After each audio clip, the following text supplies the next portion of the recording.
The Commanders secure their Week 1 victory over the New York Football Giants in the season opener for the Burgundy and Gold. Certainly wasn't a perfect game. We'll talk about that, but certainly a lot of positives to take away from this Week 1 win for the Washington Commanders. Welcome into the Commanders Report. I am your host, Jack Sperry. A big shout out to Joey Peterson for doing our live watch party today, but I am here. I've watched the game all the way through here, and I have my takeaways from this Week 1 victory for the Burgundy and Gold. Before we get into the content today, I got my game balls, and then I've got my takeaways coming away from Week 1 today. Make sure you click that subscribe button. We're going to be doing a post-game reaction show just like this one for every single Commanders game this year. Big shout out to everybody that showed up for the live watch party today. We're going to have those all throughout the season for you guys. Make sure you click that subscribe button if you haven't already. So let's take a look here at the final score. 21-6 is the final. Commanders kind of shot themselves in the foot quite a bit in this one. 12 penalties, lots of punts. They didn't even have an attempt on fourth down today because they just weren't really putting themselves in positions to be aggressive that way. But the Commanders defense utterly dominant versus Russell Wilson and the New York Giants. Offense today, Russell Wilson only completed 17 of 37 pass attempts, didn't have a touchdown. Their run defense looked really, really good today. Daron Payne absolutely played like a monster. And then Croskey-Merritt, so much for him being RB4, right, on the unofficial depth chart. We told you on this channel, watch out for JCM, Bill Croskey-Merritt, this weekend, and he certainly showed up, got a touchdown, got a long run in the fourth quarter, and then Deebo Samuel, man. It's still kind of clear that Jayden Daniels and McLaurin are still building up their chemistry back up, and with Deebo Samuel having all that time with Jayden Daniels in training camp to develop that chemistry, you could really tell that was on full display. Also had a 19-yard run, and he had a touchdown there in the fourth quarter where the crowd was chanting his name. So what a start to your Commanders' career, Deebo Samuel. But we'll start here with my game balls, starting with Jayden Daniels. Jayden, I don't think played a perfect game. It's certainly clear that he is, looking to develop his chemistry up a little bit more with McLaurin. We'll talk about Terry later in the show. But overall, pretty efficient, 19 of 30 for 233 yards. Passing, he added another 60-plus yards on the ground and a touchdown, and he took care of the football like he usually does. So was it Jayden Daniels' best performance ever? No. Is he going to be the NFL betting favorite to win MVP after this game? No, but he really did a good job protecting the football, managing the game, taking what the defense was giving him, and of course you get the job done at the end of the day. So he gets my game ball here for Week 1 because you're leaving out Northwest Stadium with a victory today. Then you get to Croskey-Merritt. And people were talking about, fantasy owners that drafted him, it's over. He's RB4. He's going to be a healthy scratch. Well, it turned out to be Chris Rodriguez Jr. that was the healthy scratch at running back today. And then Bill Croskey-Merritt, he didn't get a lion's share or anything like that, but 82 rush yards for an average of over 8 yards a carry and a touchdown today. I expect that we see Bill get more touches in the weeks to come. I think that he may even be the feature back here for Washington when we play the Green Bay Packers on Thursday night this week. Then you get to Jeremy Reaves, who had a forced fumble in the second half, and the coaching staff has been praising his play as a defensive player, not just a special teams guy, all training camp long and all offseason long. He's the bandit safety for this defense to start the year, and he came out of nowhere to make that great forced fumble. They were driving. That was kind of the point where the Giants had a little bit more momentum in the game, and Jeremy Reaves said, "Not today, son." I mean, that's just fantastic stuff for somebody that's a fan favorite, that's a locker room favorite. He works incredibly hard, so I'm glad to see Jeremy Reaves becoming a bona fide defensive piece for this Commanders team this year. Then you get to Deebo Samuel. The fans were chanting his name at some point during this game. So pretty darn good day for Deebo. A really good Commanders debut. And all I kept hearing from people, even Commanders fans this offseason, was he's too slow, he's too fat. And that's just not the case, man. Deebo Samuel was dealing with pneumonia last year. He was playing through it at times last year. And, he just wasn't in the best shape physically because of that. His final season with the 49ers. I understand why the 49ers moved on from him, but I've been a big advocate for this move and why I like this move all offseason long, because he adds another element to this Commanders offense that you really need to account for as a defense. And today, really efficient, 7 receptions for 77 yards.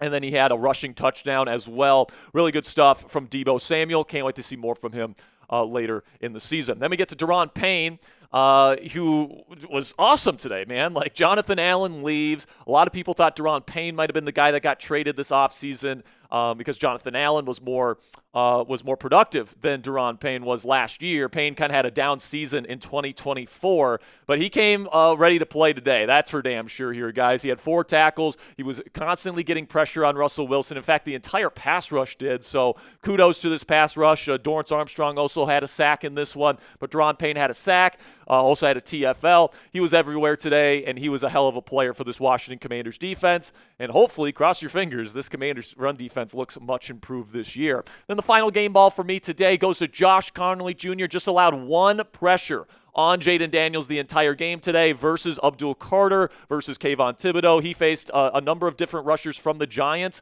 and he took every single challenge in stride today. Really good first game for Josh Conerly Jr. He went up against one of the best pass rushes in the league, and Laramie Tunsil looked really good today, and Josh Conerly, your 2 tackles, both looked really good, so kudos to the rookie out of Oregon. So who's your MVP? Let me know down there in the comment section. Who was today's MVP for the Washington Commanders? Let me know your pick down there in the comment section for today's pinned question. In just a second here, I'm going to tell you about our sponsor today at Prize Picks. While I'm talking about Prize Picks, let me know who your MVP for the Commanders was down there in the comments section. And with that, let's have a word from our sponsor today at Prize Picks. And you and I make decisions every single day, guys. But on Prize Picks, those decisions, if you get them right, can actually get you paid. Don't miss any of the excitement, with Prize Picks, where it's good to be right. Week 1 is finally here, and you better believe I'll be getting my Prize Picks lineups in all the way through Monday Night Football this week. Prize Picks is simple to play. You just pick more than or less than on 2 to 6 player stat projections. If you get your picks right, you could cash in. Prize Picks also puts their users first, so all withdrawals are fast, safe, and secure. Prize Picks also offers Venmo, Apple Pay, MasterCard, and more for quick and easy deposits into your account this football season.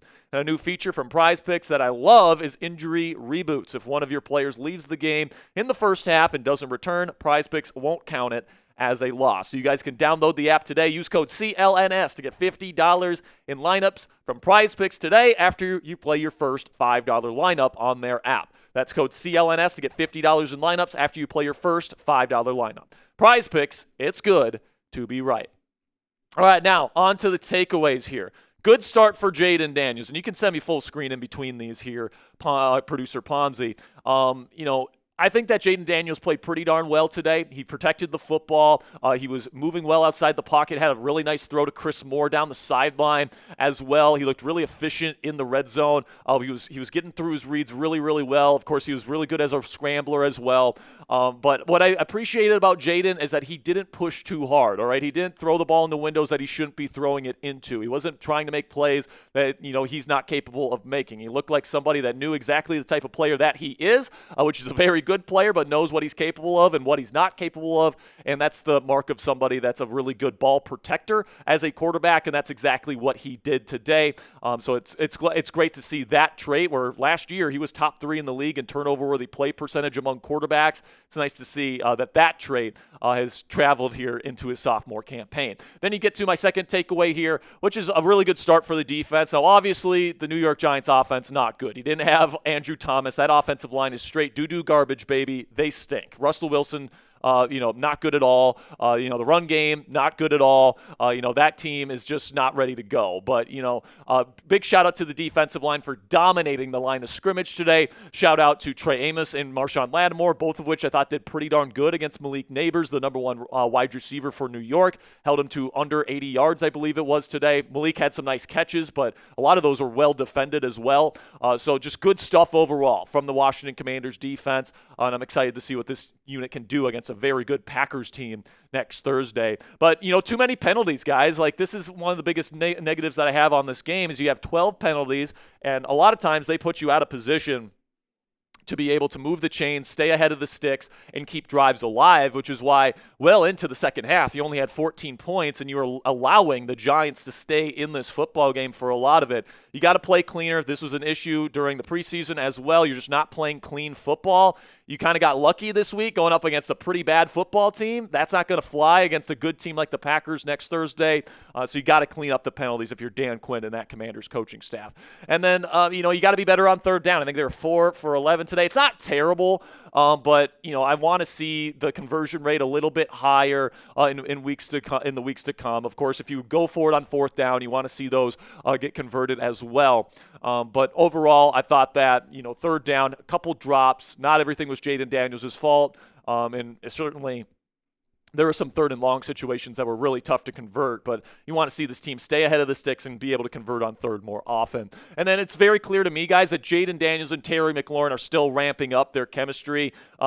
This is, quarterback wide receiver relationships are probably more than any other position more dependent on chemistry than any other position duo in the National Football League. And with Terry being out of action there in practice at Commanders training camp for most of the preseason, he only had really 2 weeks to ramp up. And, he had a full preseason and training camp with Deebo Samuel, and I think that chemistry showed itself today. I do think that, Terry's going to get back to playing really, really well in the weeks to come. I mean, frankly, he could have made a bigger day today because Jayden missed him deep on a deep ball today as well. So, theoretically, maybe he earned a little bit more yardage and a touchdown today. Maybe I'm not even talking about this if that pass is complete and Jayden's got to hit him. But the fact that Jayden overthrew him and overestimated how fast he was going to be and get to that football kind of makes my point here, that they're not really on the same page fully yet. They are familiar with each other. I don't think it's a big issue. I think that as the season goes on, it's going to continue to get better and better and better. And I do think next week against the Packers, it will be a big point of emphasis to get this connection going. Then a final takeaway here, guys. A tougher opponent awaits on Thursday. All right, short week against the Green Bay Packers. They got a really well-run offense led by Matt LaFleur. They got a really good run game led by Josh Jacobs. Right now, as I'm recording this video, Jordan Love and the Packers are winning 17-6 versus the Detroit Lions. So that's a good football team. They have a good defense with Micah Parsons. And if you thought this week was a test for Mr. Josh Conerly Jr. and Laramie Tunsil, next week you get Rashawn Gary and Micah Parsons, who have been eating the Detroit Lions offensive line alive today. So that's going to be a very difficult matchup. It's going to be a short week, so the Commanders got to turn it around. They got to really tighten up the penalties, all these different things, and it's going to be a real litmus test, I think, next Thursday night, guys, to see just how good this Commanders team is. Because, they kind of let this Giants team stick around for most of this game. It wasn't Washington's best game overall. I'm hoping that they come out with a little bit more urgency next week, and they can go out and get a victory at Lambeau Field here in week 2. So what say you guys? Let me know down there in the comment section. Grade today's performance from the Commanders, A, B, C, D, or F. I will give it a solid B+. All right, like good performance. You get the victory, very comfortable victory by the end of it as well. But certainly could have played better if you are the Burgundy and Gold, and I expect them to play better heading into next week versus Green Bay, or this team could be in trouble. All right, that's going to be it for today's show, guys. Again, final score, some final thoughts, 21-6 final score for the Washington Commanders. Somewhat sloppy in the first game here. Double-digit team penalties. Needs to be cleaned up. Got to get Terry McLaurin and Jayden Daniels' connection going a little bit more. And then I'm really going to be interested to see how this Commanders defense goes up against the Green Bay Packers offensive line and their blocking scheme. That's going to be a really fun matchup, guys. We're going to have full coverage of that. We're going to have a preview for that game out tomorrow on this channel, so make sure you guys click that subscribe button if you haven't already. Really do appreciate all of your guys' support. If you watched our watch party today or if you're just watching our post-game show, make sure you click that subscribe button to never miss any of our Commanders content throughout the 2025 season.